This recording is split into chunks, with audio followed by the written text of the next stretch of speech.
ප්‍රමාණවත් තරම් නිින්දක් ලබා ගන්න එක තමන්ගේ එදිනෙදා වැඩ කටයුතු නිවැරදිව කරගන්නත් ඒ වගේම විවිධ ලෙඩ රෝග වලින් ශරීරය ආරක්ෂා කරගන්නත් ඉතාම වැදගත් වෙන දෙයක්.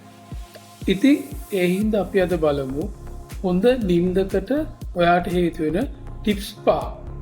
පළවෙනි එක තමයි නිදා ගන්න යන්න විනාඩි 20කට විතර කලින් අධික ආලෝකයෙන් හෑන්ඩ්ෆෝන්ස් වලින් ලැප්ටොප් තිර වලින් සහ රූපවාහිනියෙන් ඈත් වෙලා ඉන්න.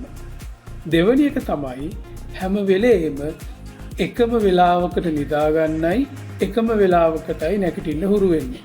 මුල් දවස් ටිකේ මේක අමාරු වුණත් කාලයක් යනකොට එකම වෙලාවට නැගිටින්න එකම වෙලාවට නිදා ගන්න හුරු වීම නිසා හොඳ නිින්දක් ලබා ගන්න පුළුවන් වෙනවා. ඊළඟ දේ තමයි තමන්ගේ ස්ට්‍රෙස් එකක් ජීවිතේ තියෙනවා නම් ඒක අඩු කරගන්න ව්‍යායාම, භාවනා ක්‍රම ඒ වගේ කැමති දෙයක් ගැලපෙන දෙයක් යොදා ගන්න.